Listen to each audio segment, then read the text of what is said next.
Right, there have been some big transfers in the summer in the Premier League, so we thought it was the perfect time to get our guests to give us their top 10. The rules are very simple. As you can see, the Saturday Social whiteboard has been changed from part 1 very quickly, and the guests have got to pick their 10 in reverse order, culminating in the best signings so far. Now, you're not agreeing on it. You've got your own list, which is good, because I think there's quite a bit of disagreement. There's loads of disagreement. Which is what we like. Let's start with number 10, then. Who is the 10th best signing of the window so far for both of you?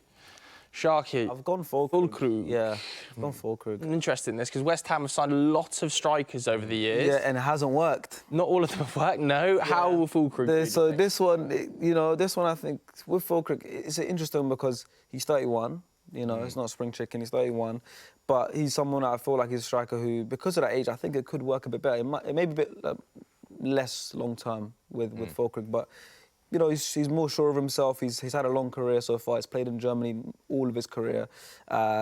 He's now like a cult hero in Germany, fan favourite. He is, isn't he? Like, he won the Euros, and a lot of fans are actually calling for him to start. There was a petition for him to start, So he's a good striker, good in the air, good goal scorer, and I think he could be the one that maybe brings West Ham back into the European football. OK. And you've gone with Archie Gray? Yeah, Archie Gray. And just a bit of a long-term prediction, the World Cup, England. Yeah. You think he'll be in the England squad for the World Cup? I think I think his development and intelligence throughout the season for Leeds. You forget how young he is throughout the season. I'm not saying he should be thrown in at the deep end of Spurs. As long as they get the position right with him. I was just going to see how they utilise him, won't they? Where do you think he will play? Is it right back? I think a reason of why Spurs have signed him, obviously, as a Spurs fan, is the fact that he is quite versatile. He can play fullback, he can play in the middle, and I think Ange likes that. If you look at how Spurs play, he often uses a lot of players in a lot of different positions. So I do think it would be fascinating to see where he will play. I was literally about to ask you where you think his best position is then, because you said box to box. It reminds me a lot of Lobotka, who I really like, one of my favourite players. You'll notice of him, do you know, like when you watch football on TV, you see space like free up. He like fills that space before you even notice I agree. it. I think that's right. Let's get them on the board. Next up, number 9. Number 9. We can spend a bit less time on because there could be an agreement in here. Oh wow! Yeah, I've got to say one. Both at number 9. Both got Amadou Onana. Amadou Onana, yeah. 50 mil from Everton. Yeah, I mean, he's a good player. He's obviously we wanted him. We linked him a lot at Arsenal. But Villa managed to get him. They did lose Douglas Luiz, which isn't obviously an easy player to replace, but I think he's such a good player. I think he's so young as well. He's only 22? I thought he was a bit older than that. Belgium, he impressed me in the Euros. I thought he was more of like a destructive midfielder. I've seen him at Everton, he's tall, good presence in the box. But Belgium, I mean, seeing him in the Euros, I think he's really good on the ball, moves the ball really well, and I think he's going to form a good partnership with Kamara at Aston Villa. OK, let's stick him on the board. Get them on, Total agreement for 9. In 8th. We'll come to Nieve first for 8 then. Yeah, Nieve, who have you got in at 8? Yeah. Big signing this for Brighton, isn't it? It's a lot of money. Yeah, and they've made a few big signings as well. But I think this is the one that excites me the most. I think he's a really audacious footballer. I was really impressed watching him, just how good his close control is. He's really versatile as well, which you see a lot of clubs are going for versatile players now, as we're looking to have more and more players that can fit in the squad. But yeah, I'm really excited for Gruda. Yeah, I think players like Minter and that coming into Brighton as well. Really good window for them. But you've also gone for another West Ham player. Yeah, I love Brighton's window. West Ham, obviously, we spoke about how good their window has been. This is only a loan at the moment, but I think, replacing that, filling that hole in defence with him and Kilman, I think is so good. He's such a good passer of the ball, good progression, progressive player of the ball, press resistant as well. I think it's going to be really, really good in the Premier League. I think people are going to be surprised how good this player is. Yeah. Highly, highly touted. I think with Man United, Spurs and I think Man United wanted him. If it wasn't for that Nice connection, he probably would have ended up at Old Trafford. So let's get them on the board, shall we? Part of the Barca squad, of course, that won the league title in 18-19. So, Sharky, big fan of West Ham's transfer window so far, with 2 out of the 3 players. Watch out, by the way. I bet you he will score some bottom left and bottom right goals. Watching the way he does his through balls, I think he'll apply that to his shooting. Expect that from him. We will clip that up. When that happens. Fingers crossed that could be another next moment, I like that. Kamara, I spoke about him briefly earlier. Reunited with Glasner, free transfer. I love free transfers. I mean, I did my list based on, of course, how much the teams need these players, but also like maybe how much they signed them for and everything, how good a deal was as a whole. Yeah. I think a free transfer of Kamada. I mean, he turned down. Who did he turn down? He turned down a few clubs to come to, and he turned down also extending the contract as well. Worked with Glasner in the past as well, which I think is a big benefit. Solid player, good little player, and I think this is a great signing for Crystal Palace. I think for attacking threat. The goal scorer, opening day. Yeah. Joe is happy with this pick. I am, well, absolutely. when I he think scored it's a as great well, I'm signing. thinking, oh, that's brilliant. That's brilliant for me going on Sky tomorrow, putting him in this list. Because I think he's been a bit misprofiled by some, hasn't he? As this sort of, because he is quite a big presence, but he's not like an out-and-out number 9, is he? He's he's not. Talked about himself being a 9.5. But I thought that was a really natural finish, and I like his patient runs into the box. He isn't the striker who will place himself in the box, but he'll make that patient run. He just gives United such interesting options now with Bruno and Holland and the wingers as well. And I noticed they're trying to really play a little bit narrower and focus on that build-up into the box. And he'll help with that a lot because he's a really comfortable passer of the ball. I think he'll definitely help with the wingers as well. You know, Garnacho and Rashford, 2 goal-scoring wide men that want to get into the box. Joshua Zirkzee pulling players out and linking play with Bruno, I think is a really nice fit. So let's get them on the board, stick them on. Okay, number 6. Right, number 6. Love this move, Sharky. This is one of my favourite signings of the summer. I'm so impressed by this signing. This is such a good move from Aston Villa. As soon as I saw them confirm this, I was like, they've smashed it with this one. I think he suits Emery's playstyle so well. I think the way he gets involved in the attacking system, Emery likes this, very high play football. They play a lot in the opposition half. I think Matson's such a good player going forward. Of course, he had a big second half of the season with Dortmund going to the Champions League final. And I think this is almost a perfect signing for Aston Villa. I mean, I almost put him higher, but I kind of like the signings I put above him. But this is such a great signing. Yeah, I think it's a good shout. And we've got Steve already up there. What made you put him a couple of spaces higher, do you think? Just the pure level of improvement that on the player that the options you've already got at a club. To bring Todibo in. When I saw that they signed Todibo, I agree. Wow. Yeah. Juventus was so close to getting that deal over the line. So they had to compete with Juventus for that signature. They'll regret huge. Crazy. Not doing that. Very impressive. There we go. Right, we're getting to the top half now, your top 5 best signings. So, Nieve, let's come to you first with your 5th best signing. There's a lot of claret and blue there. It doesn't end there either. No, it doesn't. Yeah. Crysencio Summerville. Good shout. Again, another West Ham fans will be loving this feature. They're everywhere. Quite rightly so, they've had a good window. Why Summerville specifically in 5, though, above the players you picked?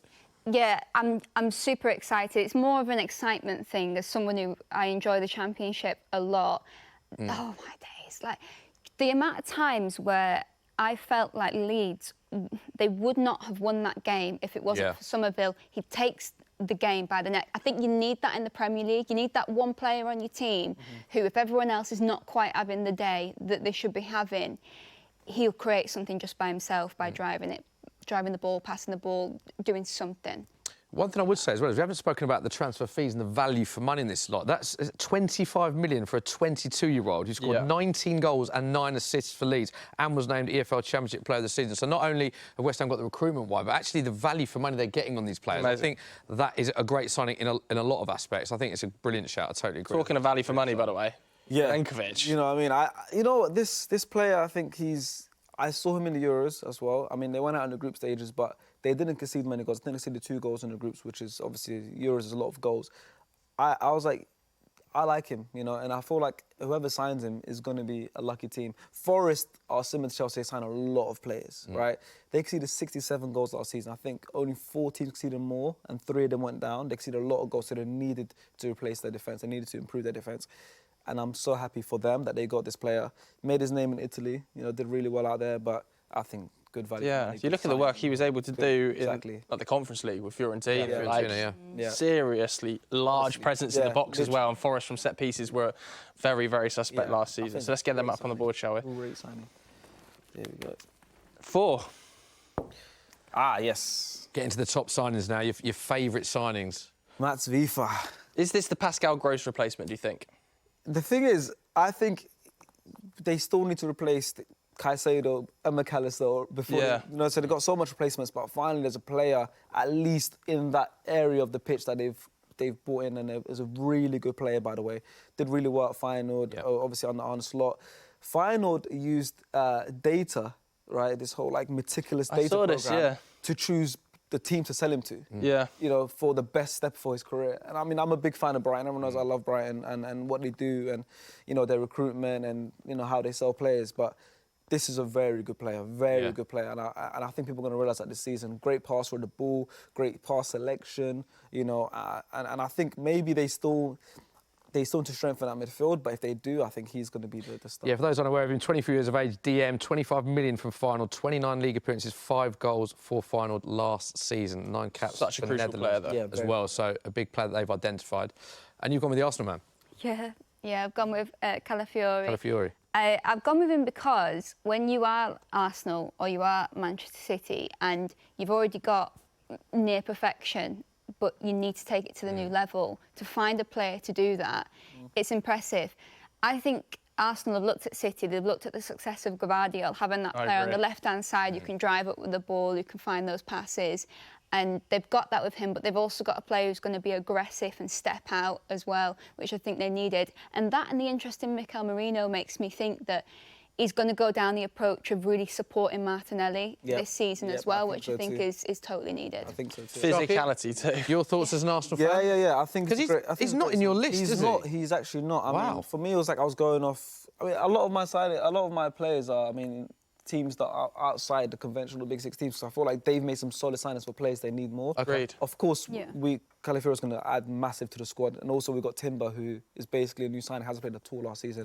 But yeah, I mean, we had the best defensive record last season, so I thought, of course, it's even better to improve it. But I think some teams have made more important signings. Okay. But I'm so happy with that signing. Let's stick him out and we'll go into your, let's go into your top 3 now. So let's reveal your 3rd best signing so far. 2 with Manchester United links. Neve's gone Yoro. You've gone Wan-Bissaka. I've gone Wan-Bissaka. Let's start with Neve then. Yeah, I've gone with Lenny Yoro, and I think it's so important that people are patient because I think he's still really raw.